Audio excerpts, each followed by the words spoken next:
All right, joining us right now is John Hanlon. John has joined us a couple of times to talk about some of the new phones that are coming out, and you basically get to be a beta tester for Verizon. Is that kind of what it is, or? I am. Verizon sends me smartphones every month or so. Okay. And I try them out, and then unfortunately I do have to send them back. People always ask me, you don't get to keep them. You don't get to keep them. You got to send them back. But which would be a fun. nice side gig if they let you actually keep the phones because you could sell them. Oh yeah, make a lot of money. All right, so now you brought the Droid Maxx. Now, for those of you who don't, now you haven't actually seen the commercial. You're just telling me, but there's a commercial out there. There's two people that are like on a boat and they're drifting towards this desolate island, and he's got his phone up there, and she asks him, how much battery life do you have? He's like, about 48 hours. So that's kind of the big thing that this thing is pushing, obviously, with some of the new Android technology.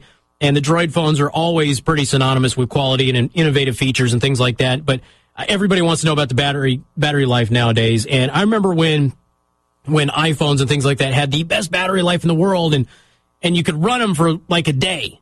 Well, now with all the new things you're doing with your phone, it's still about 4 or 5 hours if you're power using consistently or something like that. So how's that battery life on the Droid Maxx? So under normal use, I actually got 48 hours of off one charge, which is what Verizon says you can get. Now, of course, like you said, if you're watching videos or that type of thing, you're not going to get that time, but still 48 hours. Even if you're using it pretty heavily, that's still 24 hours. So it's got really, really good battery life. And even though it's got a big 5-inch 720p screen, they still got the battery life really nice, which I think is one of the best features in the phone. Now, I know that you all can't see this. We'll get a picture of it. We'll have Zach take a picture of it, and we'll post it later. But his phone is thinner than my iPhone 5, and it dwarfs it as far as screen size. It's not even close. You could fit like probably, I don't know, 1 and maybe 1.5 of my phones onto yours, pretty close, maybe 1 1/3.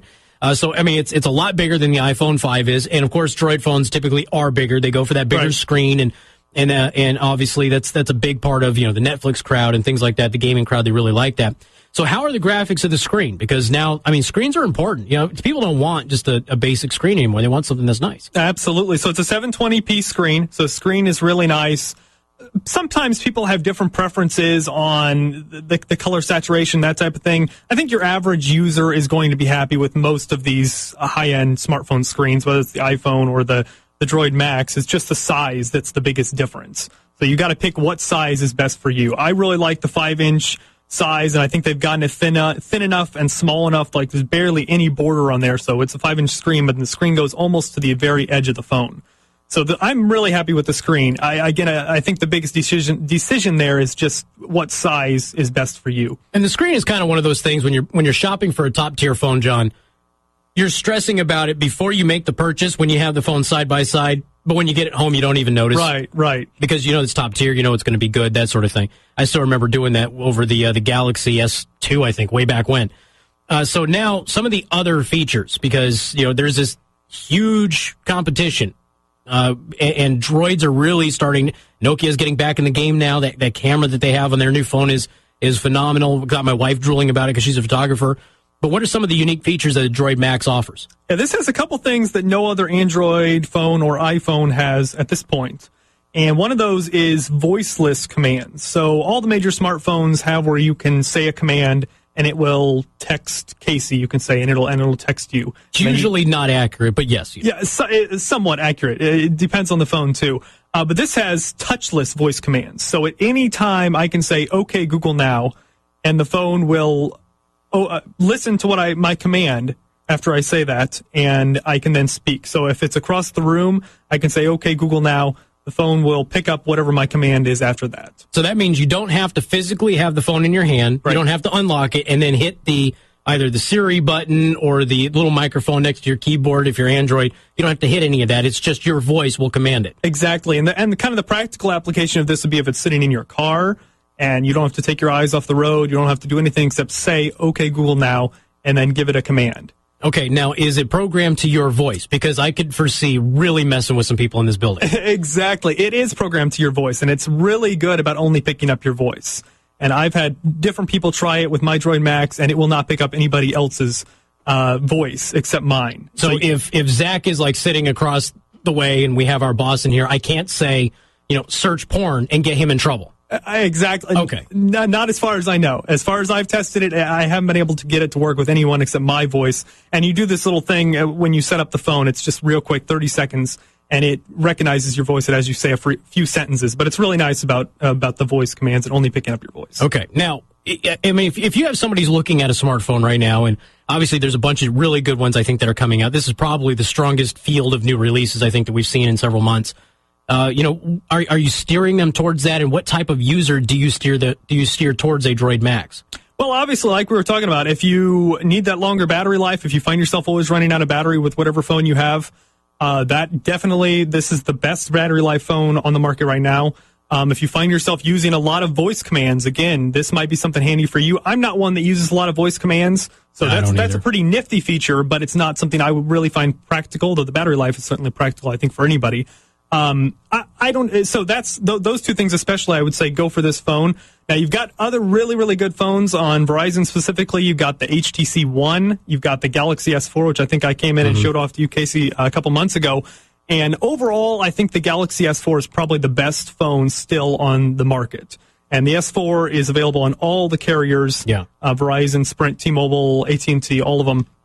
But this phone, again, go in and try it out. If you like it, this one, the Droid Maxx, is only on Verizon, but it's a really nice phone. It's certainly there's nothing really bad about it, but there's a few things about the S4 that I think are still a little better, unless you really need that longer battery life for the voice commands. Well, what are some of the differences there that would lead you to kind of lean towards S4 being a little bit better phone? I think it does have a little bit higher quality screen. So there's something called the pixels per inch, the PPI, and the S4 has the highest PPI, I believe, still of any phone. When I reviewed it a couple months ago, it had the highest PPI of any phone, and it's much higher than the iPhone, Apple's Retina display that they tout a lot.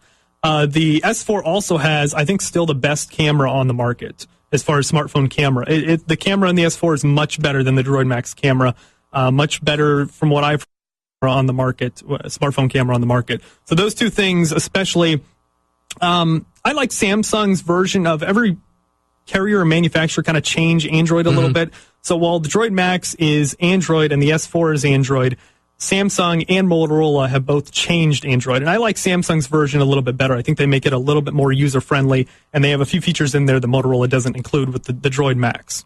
So for an overall basic phone, for somebody who is a multi-user but maybe doesn't have anything specialized, you would still probably lean toward the S4. I would lean toward the S4. I think the S4 is the best phone still on the market. If I could choose any of them to personally use, I would go with the S4. And I'm looking forward to seeing the difference between that new Nokia camera phone and the 5C. I guess they're going to open up the it's not the aperture, I don't think, but they're going to open up, let more light in, because that's a big downfall with the iPhone's camera. It's a really good camera in proper light. When dark light, it's just not very good.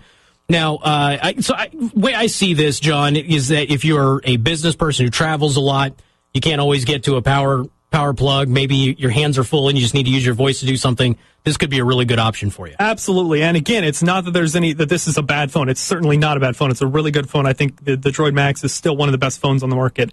And those two things, again, the voiceless commands and the battery life are both probably the best features on it. It also has one more thing, and that is a type of notification screen that comes up when you pick it up off the table or when you take the phone out of your pocket. So it realizes you're taking it out of your pocket or you're picking it up off the table, and it shows up this. It's not that it turns the phone on. It doesn't unlock the phone. It just shows a special notification screen where you can see right on that screen whether you have any texts or emails, and you can go directly from there into those notifications. So that's a really handy thing. I think that's one of those features that you get used to, and then when you switch back to another phone, you really miss it. So that's a pretty cool feature. And that is only in the Droid, the newest Droid line that's from Verizon. Yeah, and in fact, the new iOS 7 has something similar. It's not exactly the same. You still have to kind of hit your button, but it'll show you your last 2, maybe 3 notification, which is something that's new with iOS 7, which that is a nice feature that I like of it, because I don't have to get into my phone, find everything of where my notifications are. They're all kind of right there. Yep. All right, John, so we talked about the Droid Maxx, which looks like it's a really good phone, great battery life, 48 hours. It probably needs some work on the camera, but it's still a pretty good camera. We got iPhone coming out with the new iPhone 5C.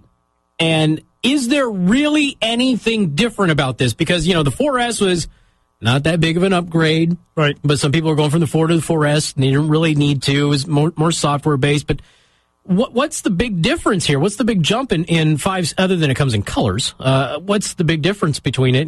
We talked about the camera a little bit, but what else? Yeah. So there's the iPhone 5S and the 5C that Apple announced, and actually both of them came out this last Friday. So the 5S is the upgrade to the 5, and then the 5C is Apple's cheaper version, basically. And it just doesn't have some of the specs that the 5S has. So the number one feature that everybody's talking about with the 5S is the fingerprint reader. So on the front button that everybody's... You're welcome, NSA. Yes. Yeah, go ahead. on the front button that everybody's familiar with on the iPhone, Apple's iconic button there, there is now a fingerprint reader in the iPhone 5S. And there's been a little bit of controversy about that, about can it read somebody, can you grab somebody else's fingerprint and use it to unlock the phone, and how well does it work, and where is the fingerprint stored and all that. But it does have the fingerprint reader to unlock the phone, to get into certain applications if you want to use it.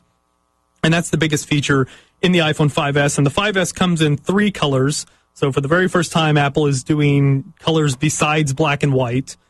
And there's, I think, gold and black and white, I think, are the 3. And maybe silver, too. On the gold 5S. Is ugly. It's always ugly. Why do they always go with the gold? I don't understand. Yeah, not the most appealing color. But then on the 5C, now, if you're into the color, that's the one you're going to want to go with. Because the 5C is now, I think, 6 colors.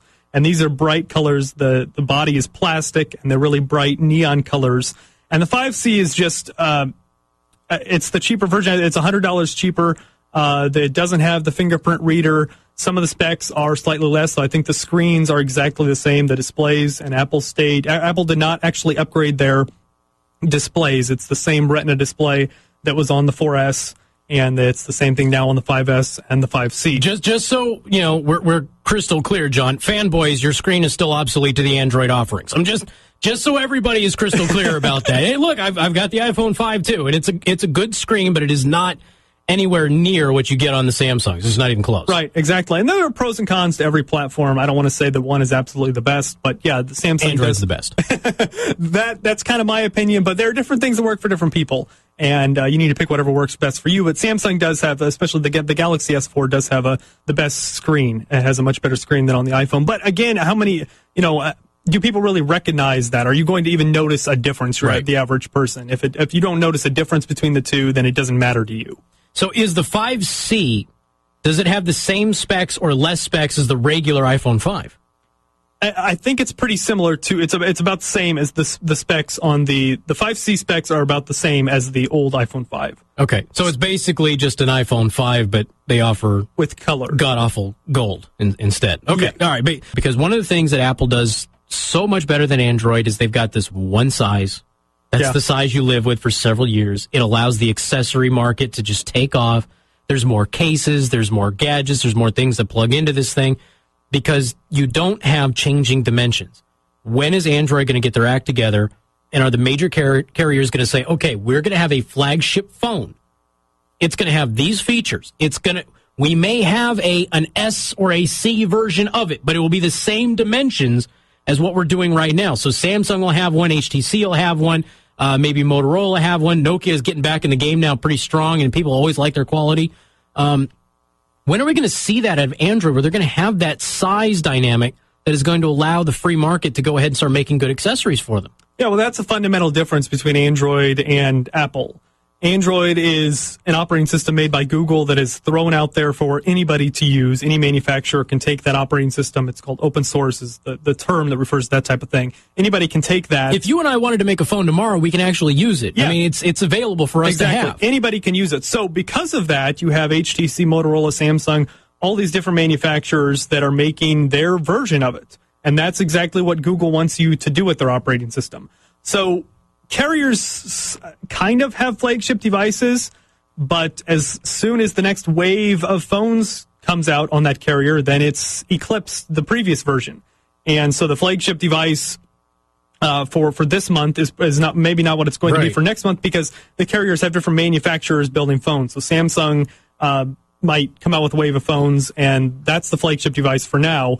But I don't think we're ever going to see a point where it's like Apple and one device fits all because the carriers or the manufacturers have found that, hey, we're going to release a series of phones every so many months, 6 months or whatever it is, And as long as people keep buying them, we're going to keep making new ones. So I don't think we're ever going to get to a point where the carriers only have one flagship device like Apple. And that's just, I don't want them to have one flagship device. Samsung's flagship phone is clearly the S series. Right. So have the S series as one model. Release a couple of other phones, for everybody else out there who might want one. I don't see anything wrong with that. I think having multiple phones is good. But I have this iPhone 5 specifically because of the gadgets that come with it that I need. I can't get those gadgets on an Android phone, which I know are superior to this. And they have the screen size that I want. They have the resolution that I want. They have the features that I want. But I can't plug a microphone and do a street interview on that device. I have to get this one. And that's what drives me absolutely bonkers. I mean, has anybody even asked them, why don't you have, you can have, 10 phones. That's fine. Why don't you have just one that stays the same for 2 years?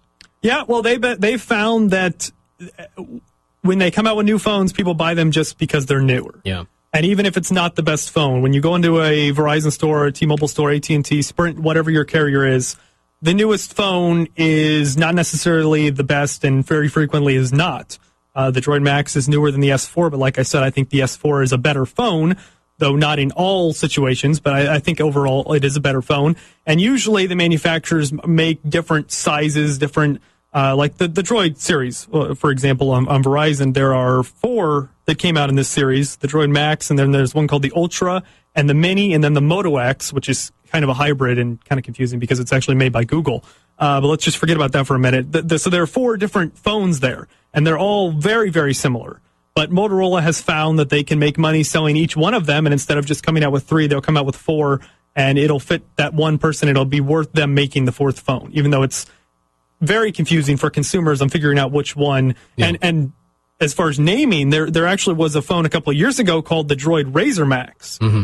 And this is the Droid Maxx, and that's the Droid Razr Maxx. So they're kind of running out of names, too, which adds another layer of confusion on top because even though this has one word less, it's the Droid Maxx instead of the Razr Maxx, this is the newer phone. So it is very confusing, but I don't think we're going to see like Apple has where they make only one thing because Android is out there. It's for anybody to use, anybody to grab and make money off of wherever they can. Okay, sounds good. Well, John, we do appreciate it. And again, jhanlon.net is the website, and we have linked to him on our Facebook page. John, it's always a pleasure to have you, man. Thanks a lot. Casey, always great to be here. All right, you take care. We got more coming up on Newstalk 95.3, Michiana's news channel.